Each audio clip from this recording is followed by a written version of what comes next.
This is the Horse Radio Network. This is episode 200 of the Dressage Radio Show on the Horse Radio Network, brought to you by Finline Global.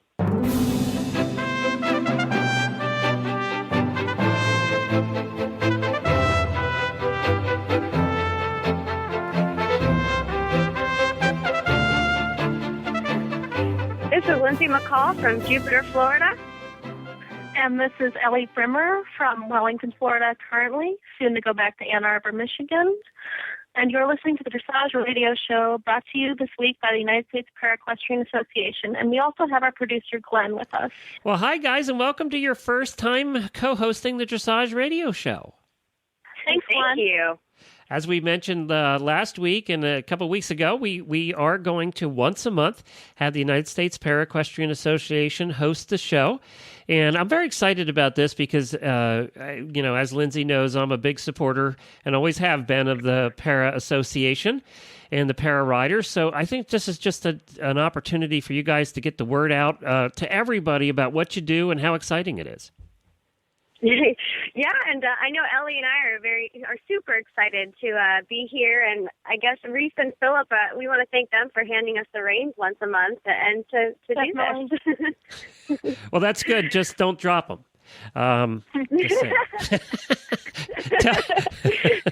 Introduce yourselves. Lindsay, tell me a little bit about you. Sure. I'm sure as we move forward, everyone will get to know a little bit more about me and my life, but I guess as for a brief history, I'm originally from Ohio, and I come from a family of equestrians. We have 8 horses up north right now. And my whole life I've competed on the hunter jumper circuit, and I've also dabbled in dressage. And my family is very involved in multiple disciplines, including dressage, and my mom even has a pony that she does combined driving with. Oh, cool. Yeah. So... And my husband and I and our 2 labs, we just moved to Jupiter, Florida to be here full time, and I'm excited to get started and hopefully move some horses here as well soon. And you help the USPEA how? Yeah, sure. So I guess my career is I'm the PR manager for the United States Para-Equestrian Association. And I've been with them since about 2009 approximately. I guess we could say 2010. And I've been promoting and doing photojournalism for them, and I get this amazing opportunity that I get to travel with the team, and I get to know the riders better. I get to hang out with some of the best riders in the world, and I've really enjoyed having this opportunity and being a part of this discipline. So I guess that's kind of what I've been doing on a weekly basis. Terrific. Now, Ellie, you are a para rider, and from what I hear, a serious troublemaker. So tell us a little about yourself. I'm a grade 3 rider. I'm originally from Wayzata, Minnesota, but I just moved to Ann Arbor, Michigan to keep working with my trainer, Roz Kinsler. I come from a family of hunter jumper riders. My mom's a jumper rider. I'm a 5th-generation fox hunter. And I just started doing dressage in 2009. I was long-listed for the London Paralympics, and with that same mount, I've been trying for the World Equestrian Games in Normandy, France. Terrific. Very good. Well, good luck with that. Yeah. Thank you. Now, you're in Wellington. Obviously, you've been down there for the show season. Yep. Have you competed able-bodied as well? I have. I'm trying to work on getting my bronze medal. I already have my first-level scores. My para-equestrian test is equivalent to second-level scores, but I've been doing the able-bodied second-level tests as well, and I have one of the 2 scores that I need for my bronze for second level. And so that's a continuing goal for me, and I'm hoping to finish up that second level score this summer, and then hopefully move on to some of the third level things as well. Yay! Well, so good for you. See. Yeah. Terrific. Well, I'm going to let you guys take over the show at this point. I know you have some news of the big show that just happened in Wellington, and you have a bunch of guests. Tell everybody who's coming up. Sure. We have Tina Wentz coming up on the show today, and Tina's going to talk about a few items such as young riders, and she's also going to talk a little bit about Jonathan Wentz, her son, who was 2012 Paralympian.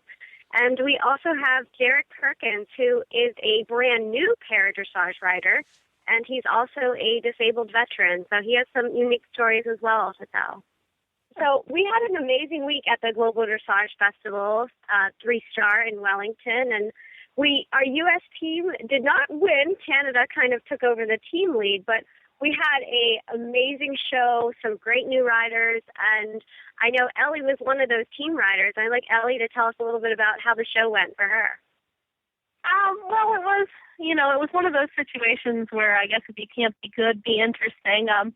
My horse was a little fresh the first day and a little spooky, but we came back from that well the second day, and our highlight really was the freestyle on the final day. We ended up with a 64%, and it was new choreography for me because the grade 3s have just moved into the 20 by 60 meter arena. In previous years, we've been the 20 by 40, and I have a rather large horse. I'm only 5 foot, and he's 16 3 hands. And so it was really nice for me to have him in that larger space. We both really appreciated it. And it was really interesting to ride the new tests, and there was lots of good feedback from the judges, so we know where to go now in these upcoming competitions and how to prepare. And tell us about how kind of the team did for you guys. You were a member of the team this year. Yeah. Well, the team competition was interesting for us. Unfortunately, it was a small group of American riders. We're kind of in a rebuilding phase right now after London. A lot of people are in the process of getting new horses and new combinations coming out. So it's an interesting time to be involved in para. And it was a lot of developing riders. Mary Jordan was kind of our anchor rider, if you will. She was on the short list for London, and she was the grade 4 on our team. And then Loretta Oakleaf, who's a 1B, who has a lovely Frisian stallion, was also on our team. And I was on our team as the sole grade 3 rider, which is traditionally kind of regarded as the most challenging grade because it's right in between the lower levels of the walk-trot divisions of the 1A, 1B, and 2, and then the higher grade of grade 4, which is very close to able-bodied work. And that was an amazing facility out there. I know this was my first year at Global, and I was very impressed not only with Lloyd Landheimer with the show management, but that facility. What did you think of showing under the covered arena?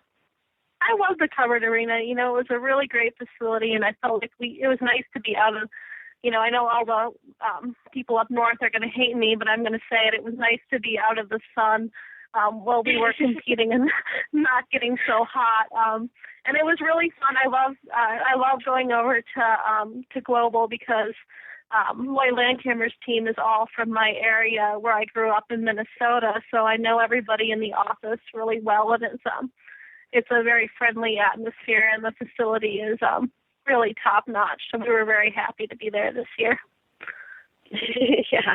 It was kind of amazing, and it was fun. We were all right next to some of the potential Olympic riders as well, so that was fun, just being right alongside them. We also had our first show with our new USEF discipline director, Lorene Johnson, and I know she's probably embarrassed when she hears that I'm mentioning her name, but I was really excited. She was so involved with our team and just there with us. And I know as a rider for you, it's great to have somebody there for us. Yeah, Lorene was fabulous. It was her first time. She was an assistant in the office for a while, and it was her first time with us at a horse show. And it was just it was so great to have her as a liaison on the grounds, and she was really good if we had any questions about finding out the information we needed. And I really look forward to working with her in the future. And I know she's going to help us bring para-equestrian more to the forefront in the United States Equestrian Federation. Coming up next, we'd like to welcome our first guest, Tina Wentz. She is from Richardson, Texas, and she is the mother of Jonathan Wentz, who was on our Paralympic team in 2012 and sadly passed away shortly after the game. She's still involved in paradressage and is currently, she's a national classifier, which means she helps evaluate which grade they'll be placed in. She's going to talk to us about the development of young rider paradressage and specifically the scholarship fund in honor of her son, Jonathan Wentz. Hey, Tina, how are you doing? Great. Great. It's beautiful in Texas. Well, I know I'm leaving the South soon, and I'm very sad about it. But we'd like to talk to you today about your involvement with the Young Rider group in paradressage.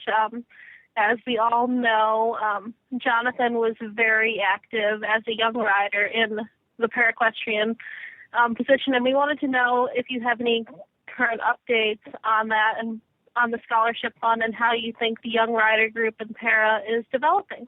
Well, I was just in Florida at the first para 3-star of the year in the U.S., and it was exciting that we had some new young paras being classified and coming to watch the competition, and that was extremely exciting. As you said, it was one of Jonathan's goals was to establish and grow a young riders program. He was the only young rider there was when he started, and then only one more, Sydney Collier, joined the crew.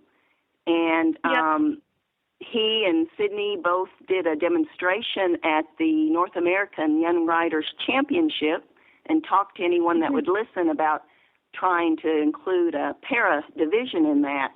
And I think we're still trying to work towards that. Yeah, that would be really great. I volunteered at Young Riders last year as an e-scribe, and to have that participation in such a large venue would really be fabulous. It really would. It'd give the riders an opportunity to be around not only other young rider paras, but young rider able-bodied riders, to give them that view and to see the enthusiasm and the work put out. Absolutely. I was really happy when I was there last year to see Madison Lawson, who's a grade 4 rider from Canada, cross over and do the able-bodied young riders. It was really encouraging to see. Yeah.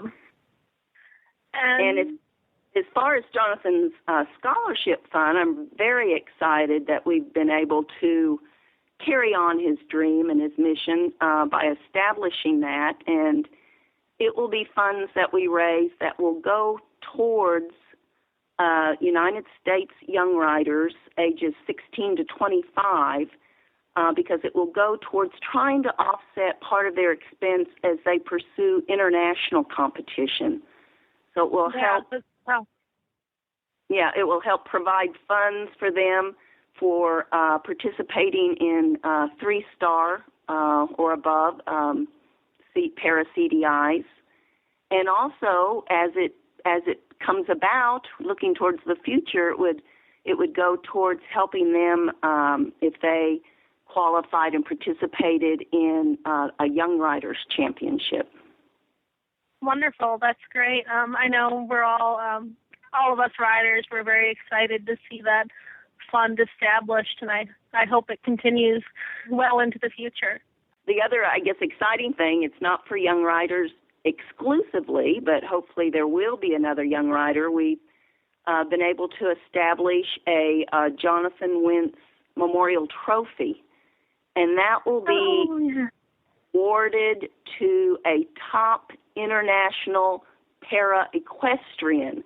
Again, we're looking towards the future, and right now we only have para-dressage at the Paralympic level, but we have para-driving and para-dressage in world championships, and we get jumping, reining,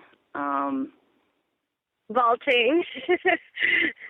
So vault established, and as those become established and as they excel at the international level, they will be included to possibly be awarded this award.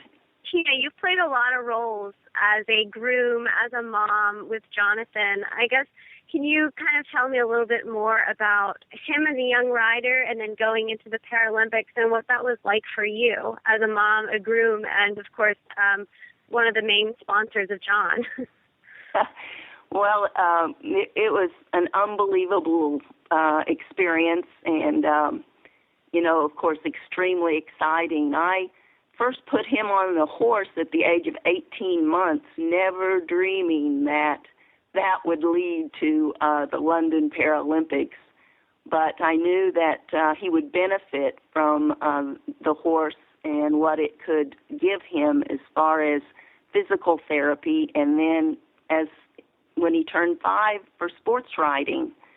And, to be quite honest, I was a recreational rider and more the Western discipline, and I kept trying to push him towards Western, but when he was 10, the opportunity to ride with in quadrille and pas de deux some former Paralympic dressage riders, and he found out about that and said, "That's what I'm doing."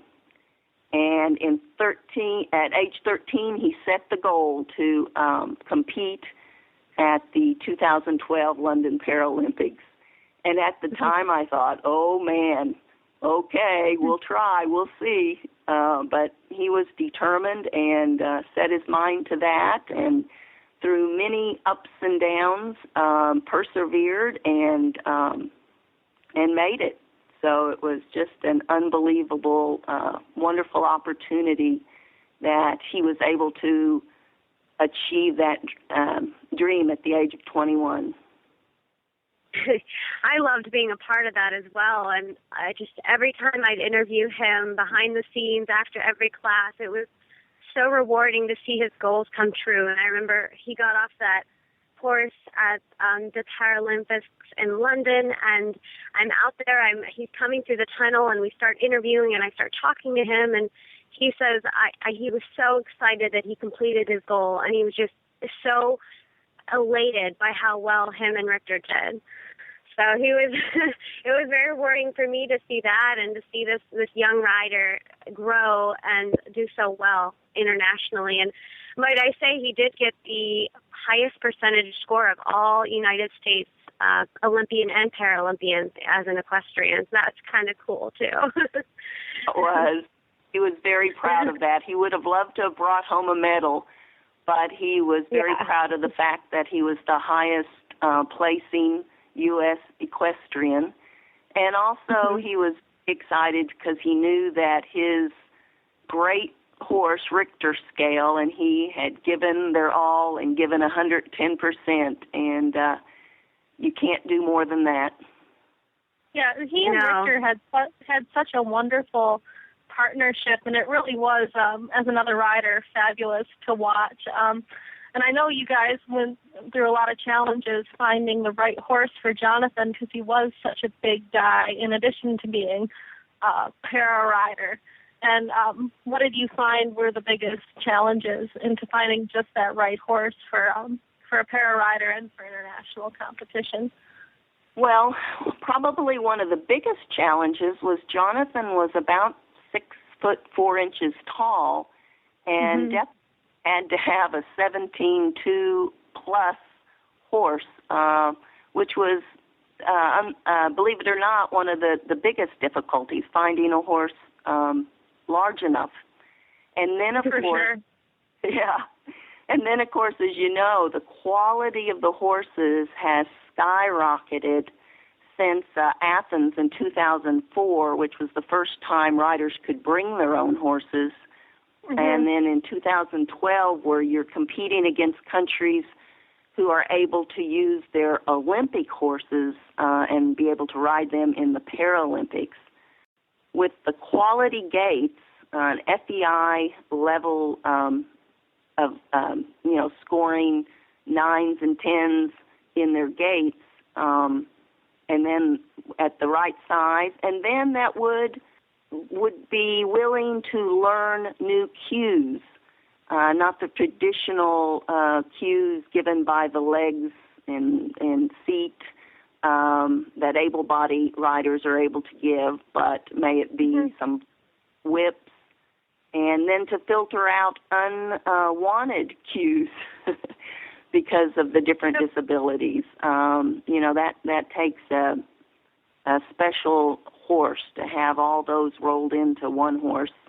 Richter scale was actually the first horse in Jonathan's, since the age of 18 months, that he was had the opportunity to train on for more than a year. Every other horse until then, a year was the maximum for one reason or another that Jonathan had been able to train and compete with.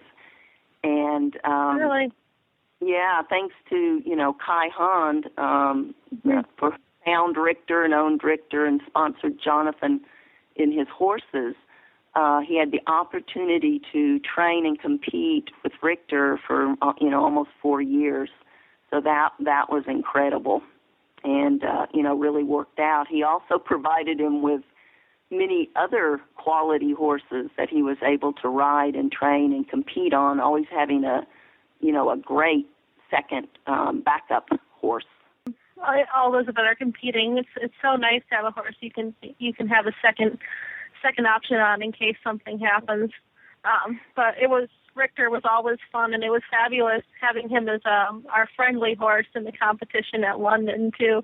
He had such a big fan club there from all the countries. I think he won the hearts of London with being the companion horse and then competing. And the only thing that bothered him was that Rachel, his groom at the time, was not giving him adequate supply of sugar cubes while he was standing out.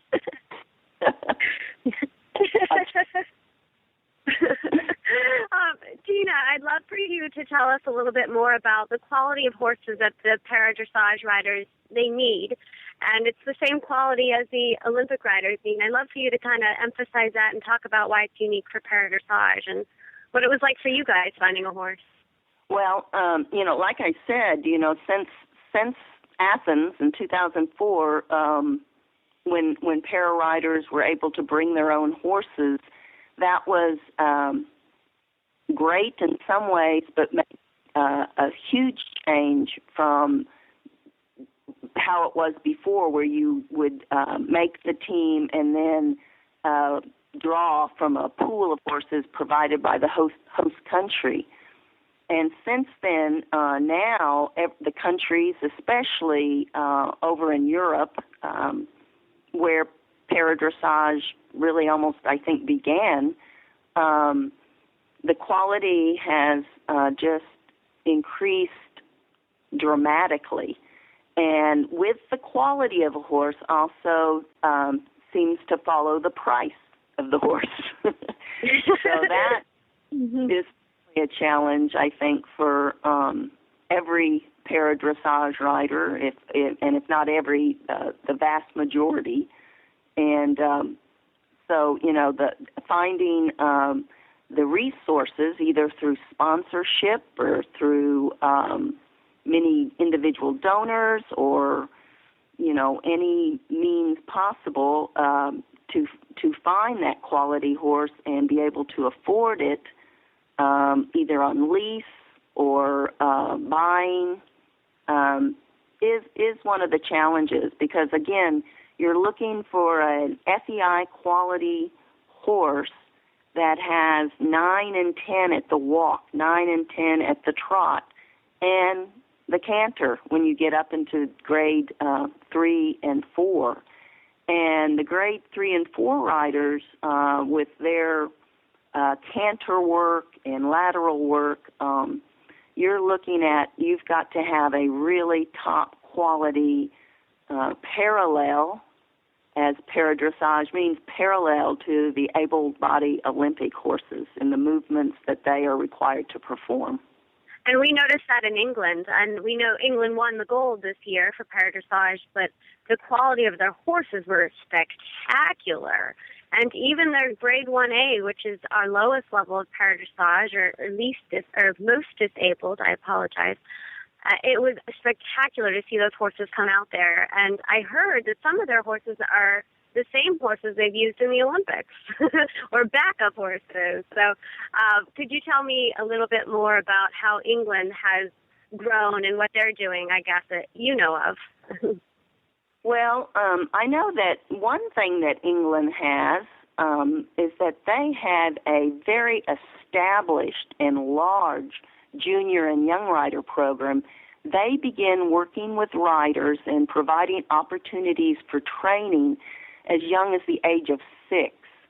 So they go from the age of 6 to the age of 25, and they provide regional training days for those riders.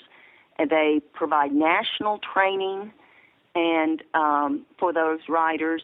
And then they had a large, very competitive Young Riders National Championship over in England that corresponds with their Para-Dressage Festival of Championships competition. And they not only have it well-established set up for training the riders, but they also have programs set up to train the horses, to scout out horses that look like they have potential and to train them up and to bring them up through the programs. So they have a wonderful, wonderful program.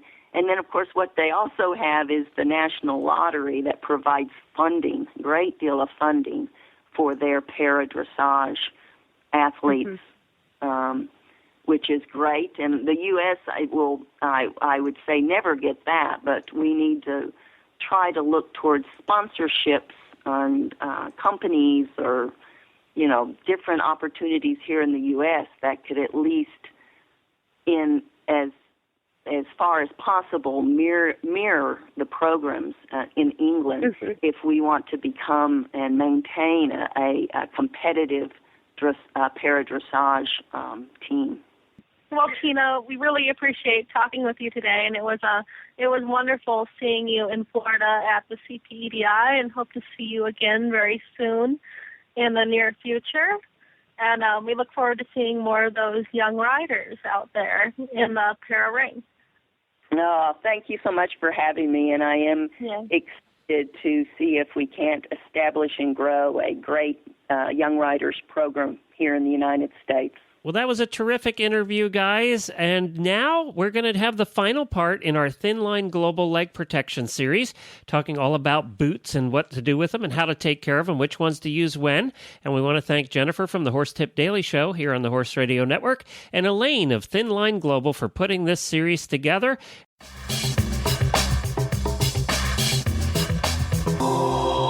Hi, everybody. This is Coach Jen, host of the Horse Tip Daily Show here on the Horse Radio Network. Thanks for joining us for the conclusion of our 4-part series on leg protection for your horse.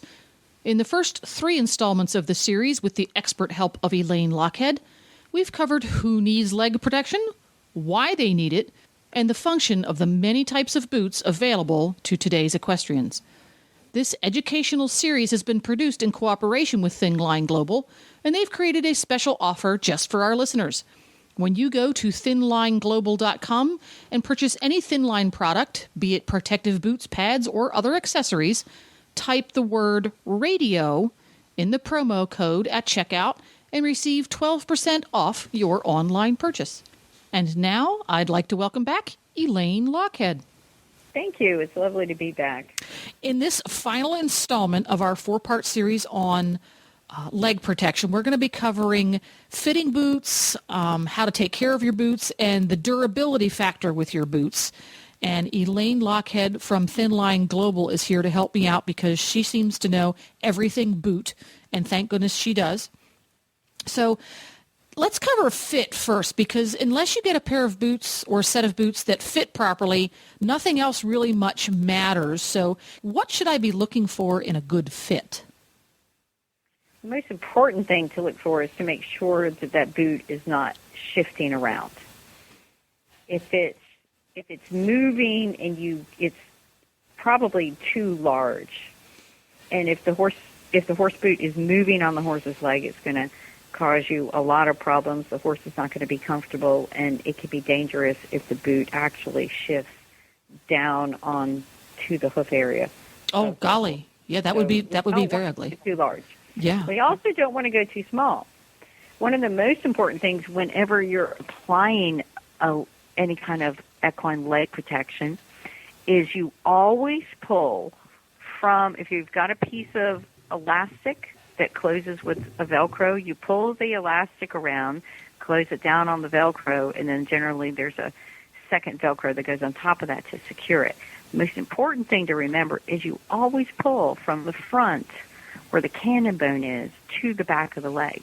You never pull against the tendon. And that's when you get tendon damage. Oh. So you always pull from the front to the back of the leg and then secure your Velcro. So if your boot is too small and you're pulling really hard and you could just get the fastening thing and you've got a death grip on your horse's leg, he's not going to be very happy about that. No.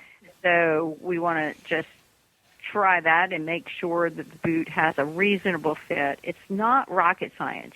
You can have something like a galloping boot or a brushing boot that goes around the whole leg, and it can close on top of itself a little bit, or it can have a little bit of a gap. So it's really a pretty wide range that is a tolerable range to use. So you don't have to be really OCD about your boot size most of the time. You kind of want to get in the right neighborhood, and you'll be all right. If you just look for those things, make sure the boot's not shifting, and make sure that you're not having to pull it extremely tight to get it on. Now, most companies have sizing charts on their websites. Oh, yeah. And so read the label, right? you can read the label, and you can measure your horse. Some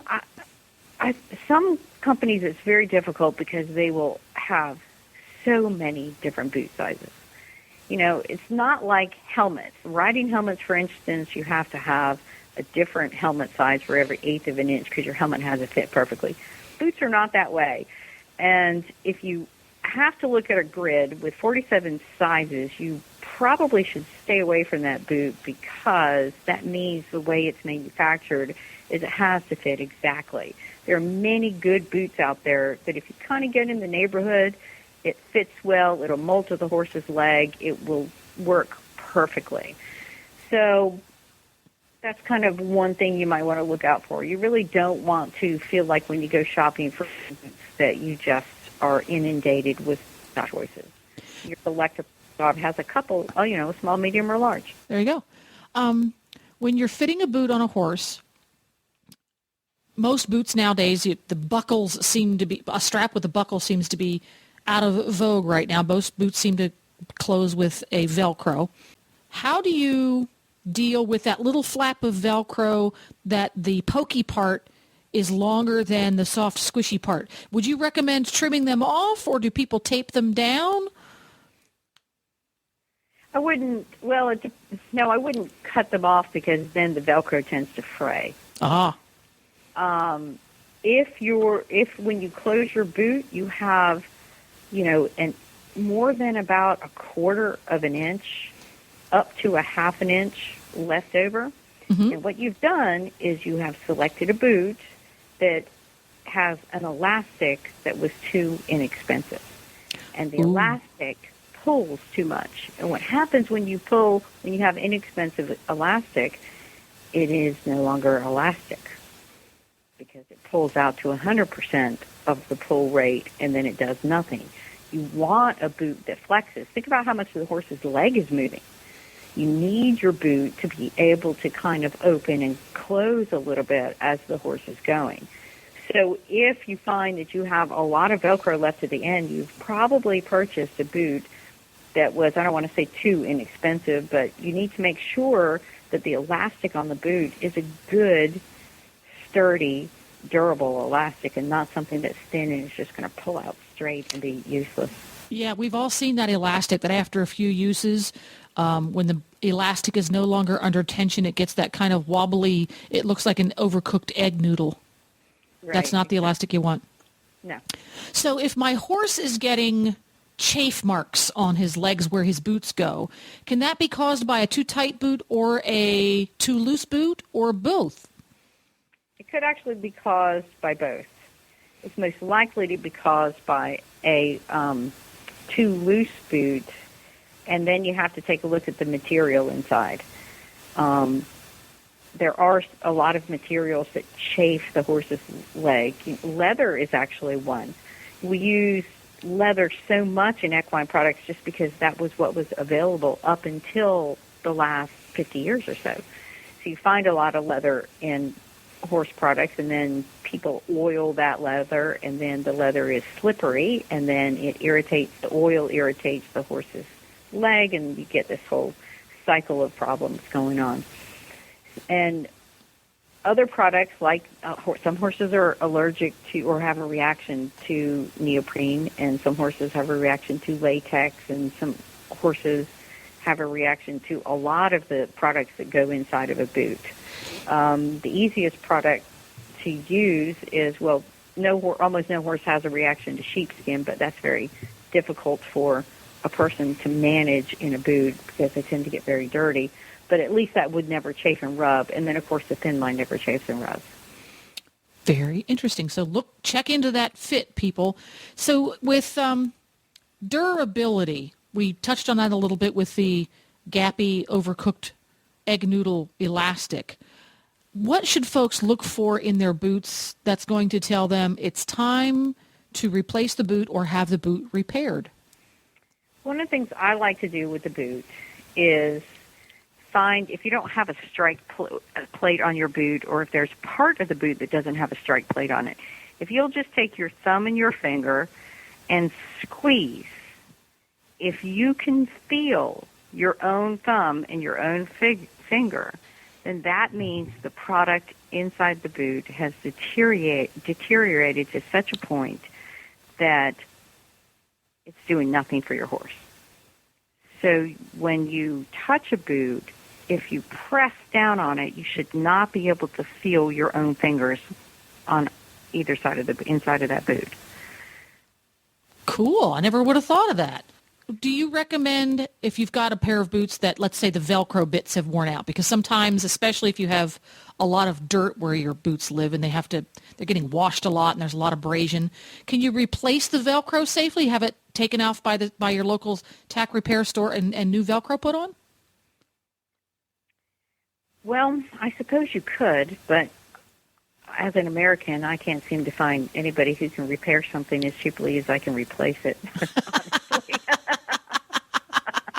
Well, see, right from the manufacturer's mouth, right there you go. Right. That's right, exactly. And then, too, you never know. Is somebody going to do an appropriate job? Are they going to sew and create a rub point? Are they going to sew, not put in stitching that's the way, when we make a boot, we spend years researching how to make that boot and how to make it so that it will not fail. And, a piece of elastic will not break, something will not give. But one of the important things that the customer has to do to make sure a boot or a bell boot doesn't fail is they have to keep their Velcro clean. If you have a little wire brush or even just a hard dandy brush at your barn, when you take your boots off, make sure that you brush out the dirt from the Velcro, because if you don't, Velcro doesn't close, dirt encased in it. So Velcro and dirt do not get along. No, they don't. But they like each other. They like to get together. There we go. Which, of course, brings us to our next and final wrap-up here for a horse's leg care products here. When you take care of your boots, sort of give me boot care 101, because there are things that people do to clean their boots which just don't sound like a good idea. Well, I would first say only put leather products on leather. We see a lot of people who try to put oils on other materials. Not a good idea at all. No, it will destroy that product. So only put leather cleaning products on leather. Most other products can be washed with simple soap and water, just kind of a simple detergent. And then pretty much every manufacturer has a special cleaning agent that you can buy. And sometimes what that does, if you use that cleaning agent, is it will extend your warranty on your product. So that's often a good idea to invest a little bit in that. But generally, just a little soap and water. Some items you can bleach. So you need to check with the manufacturer to make sure that you can add bleach to the wash cycle if you're washing them. And if you're wearing boots, what I do is, you know how you can buy those little net laundry bags, washing machine? Yeah. And all products have Velcro. Things tend to want to get stuck on each other, and things get pulled in the washing machine. So you want to put your products maybe in one of those net bags and wash them like that, and generally they're good. And, I forgot one other thing. When you're taking off a boot that has Velcro, make sure that you hold down the bottom Velcro, take off the tab, because if you pull the tab and don't support the underlying Velcro, then what you're doing is decreasing the longevity of your boot, because you're going to be pulling against that elastic and pulling against the main frame of what supports the boot. So always use two hands when you're taking off a boot and pull up your securing Velcro tab and then pull your Velcro off. All very good points. I love that whole mesh bag idea. Yeah, and you can get them very inexpensively at the myriad of dollar stores that are around. Absolutely. And they'll save you a lot of money just by spending a few pennies on something like that. Yes, and one of the things that I've learned the hard way is I close the Velcro when I put them in the wash so that the boots don't turn themselves into a little rat's nest of Velcro attached in all the wrong directions. That's right. Well, once again, a very informative chat, Elaine. Tell folks where they can find Thin Line on the web and learn more about good quality boots and all the technology that goes into them. You can find us at thinlineglobal.com. Thinlineglobal.com. Does Thin Line have a Facebook page? We do. So you can search on Facebook for Thin Line, all one word? Thin Line, all one word, and it's a really fun page, and if you are a Facebook fan, you often get coupons that nobody else gets to see. Top secret, and you heard it here on the Horse Radio Network. Thin Line Global coupons on the Facebook page. Check it out. Thanks again, Elaine, and we'll see you around. Great. Thank you. Happy riding. And that's a wrap. Thanks for listening, everyone. And if you have not yet listened to parts 1, 2, and 3 of this leg protection series, you can find them at horsetipdaily.com. Just type leg protection in the search bar in the top right-hand corner of the page. And you can also find them at thinlineglobal.com.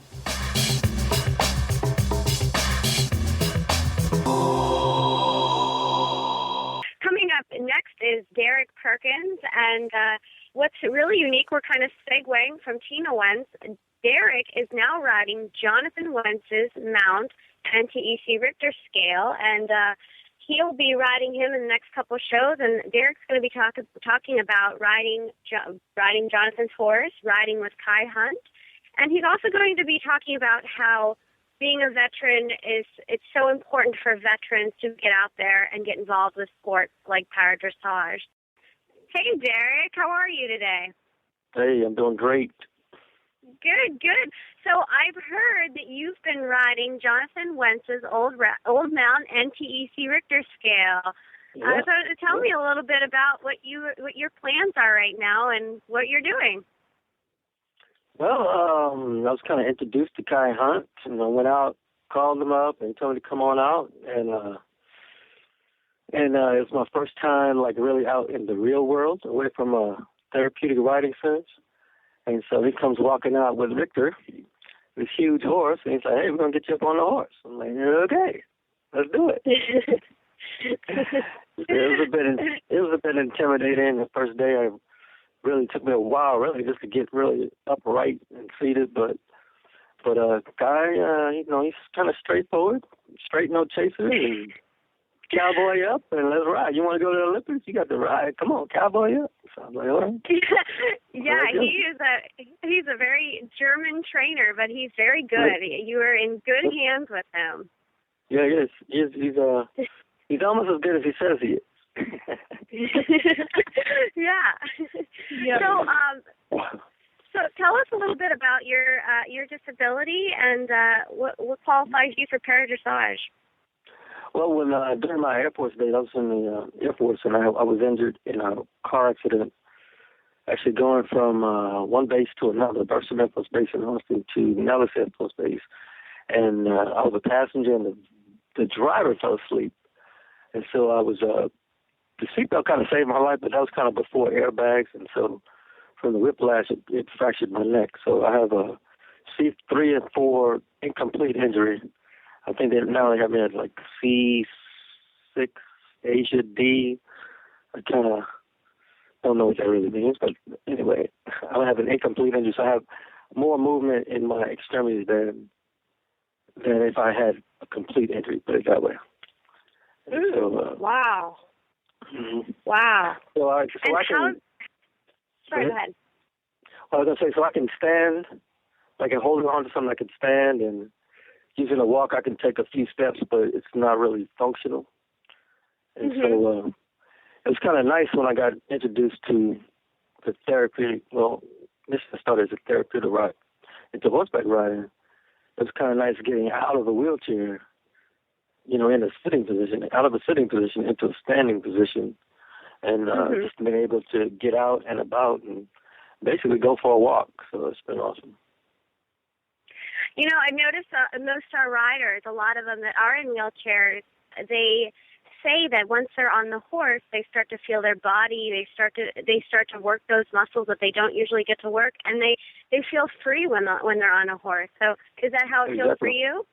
Oh, yes, definitely. I mean, and just getting up and out in these pretty settings and on trails and just getting out and about and actually communicating with a horse, which is kind of awesome. And then when I got introduced to it through the VA Medical Center, through therapeutic riding with a program called SIRE, Houston's Therapeutic Riding Center in Houston. We have 3 locations, and so somebody told me about it, and I went out and talked to them and started riding, and the first day, of course, was I was kind of questioning my sanity because I got up there and I was like looking for the seatbelt, and like, there's no seatbelt, buddy. Walk on. It's like, hey, it's okay. Kind of felt like I was sitting on top of a mountain with nothing to hold on to, but they pushed me, and I just kept going, and they're going ever since. It's Ellie here. I know as a disabled athlete, I'm a hugely competitive person myself, and I love the fact that I get to compete with my horse. How do you feel about transitioning from the therapeutic aspect of the riding to getting some competition time in the arena? Oh yeah, because I'm pretty competitive myself. I trained in martial arts most of my life, and so there's a lot of parallels, and it's kind of a way to continue that training. When I'm up on the horse, because it's saying, the precision, the movement, and it's just really been a continuation. And being competitive myself, yeah, it's nice to get out there because I participated in wheelchair sports since my injury. For years, I've been going to the National Veterans Wheelchair Games every summer, and so I've competed with everything from archery to bowling to rugby to wheelchair soccer and all these wheelchair sports. But being able to get out of the wheelchair and get onto a horse is a whole other thing. And so I'm loving it. Can you talk to us a little bit about the Wounded Warrior Project and explain your involvement with that organization? Well, actually, I'm not really that much involved with Wounded Warriors. I'm a member, and also now I'm a board member of the Paralyzed Veterans of America. The Texas chapter. I'm a board member of the Texas chapter. It's a national organization based in Washington under the Department of Defense, Paralyzed Veterans of America, because we, obviously paralyzed veterans, people who've had spinal cord injury or spinal cord disease while in military, as a result of their military service. We have some of the same issues, and even to legally, we advocate for not only veterans' rights but also the rights of the disabled population at large. And so that's kind of what we do. And a big part of it is sports and recreation, getting our members out of their hospital beds, out of their chairs, and get out and out and about and get active, and everybody benefits, health-wise, and we keep them out of the hospital, and just keep getting back into life and moving forward. but like I said, with the Wounded Warriors, there are many veterans organizations, and Wounded Warriors, we're kind of associated, and we advocate. Matter of fact, we advocate for a lot of the same things as far as veterans health care and things like that, but it's a recent organization, really came out of the Gulf War, and they deal more with those that are coming out of these war, coming out of Iraq and Iran and the Middle East, and they're injured and they come out and a lot of them get involved with the Wounded Warriors, but with the paralyzed veterans, obviously we're specific to spinal cord injury and spinal cord disease, such as MS. And will you be going to our show in California, hopefully, our 3-star event out there? That's the plan, because from what I understand, that's the only CDI left this year in the States, I believe. That's kind of my understanding. So in April, and not April, June, excuse me.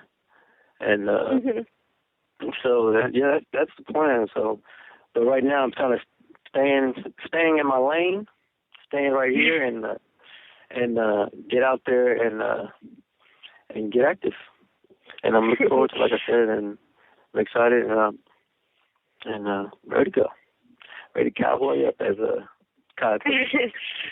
I guess I know United States Equestrian Federation is starting to get a little more involved with the veterans, and we're excited because I know it's very important for veterans to be involved in sports like para-dressage. And I guess what words of wisdom do you have out there for any disabled veterans that want to get involved?